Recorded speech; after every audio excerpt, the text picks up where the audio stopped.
Welcome back mga kaaldab. Ito na naman po ang inyong lingkod, si Mr. Destiny. At syempre panibagong update na lang po tayo. Panibagong ganap at syempre panibagong kaganapan. Sabi ko nga po sa inyo dito po sa channel ni Mr. Destiny, updated na updated po tayo sa mga nangyayari at syempre sa mga nagaganap po. Kaya nga po ako hindi tayo kumbaga kayang-kayang i-bash sa panahon ngayon. Di po ba ang ibig kong sabihin? Mas palaban na po ang fandom ng Altab Nation. Kung ikukumpara po dati na tahimik lang, hindi ganong nagre-react, hindi ganong nagko-komento, kakaiba ngayon. Ramdam mo yung enerhiya ng fandom ng Altab Nation. Kaya nga po, nagpapasalamat po ako sa hanggang ngayon walang tigil yung pagsuporta. Kaya nga po hindi ako natitinag at hindi po ako nagpapaapekto sa mga pahayag po ng iilan.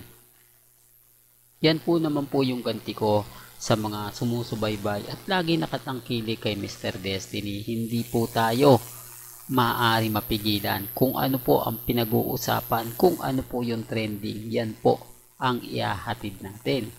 Sa ngayon, wala naman pong magandang update para po sa kalaban. Wala po silang maipost na kakaiba. Hindi po ba? Gaya ng sinabi ko, itong family bonding moment na talagang ramdam na ramdam po ninyo. Never pong nag-post si Mengay. Pabor na pabor po sa mga army. Nakakatuwa naman po kasi kung gaano nga po ba katahimik si Alden, ganun lang katahimik si Mengay. Isa sa mga ebidensya at resibo po.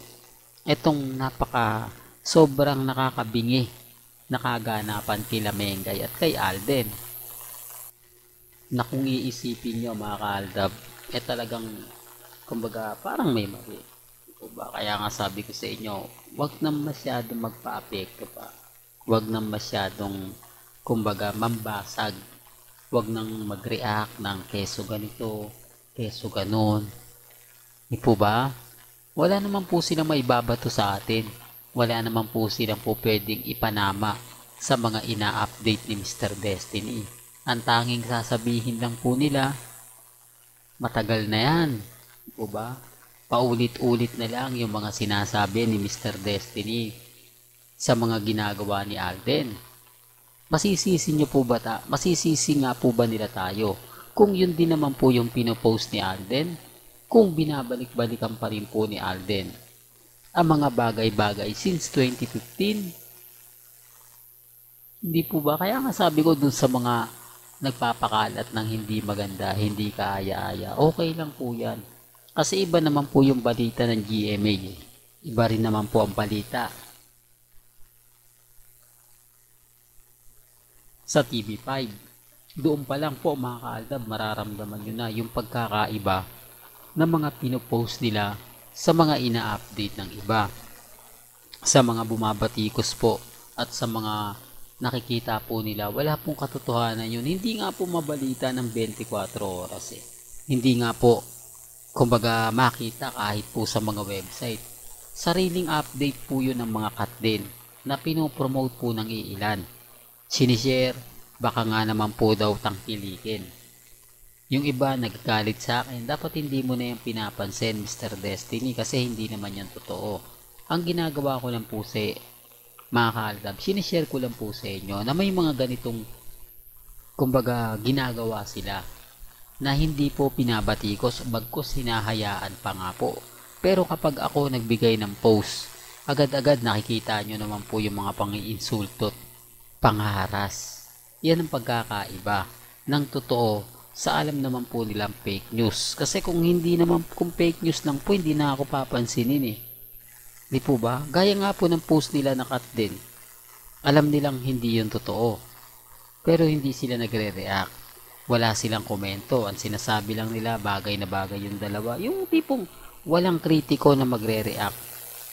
Walang mga, kumbaga, basher. Kasi, sabi ko nga po sa inyo, hindi na yan pupuntahan ng Aldab. Hindi na magre-react yung Aldab dyan. Hindi na, kumbaga, magkukomento. Pero yung iba, na neutral lang. nagsasabi na sila lang yung bagay. Wala ka talagang makuha, kumbaga, feedback na negative. Puro umaayon at pumapabor. Pero pagdating sa atin, halatang halata mo at ramdam na ramdam mo na kumbaga may mali. Ramdam mo na personalan. Di po ba? Na, uy, ano yan? Channel ni Mr. Destiny yan. Ibash natin yan. Di po ba?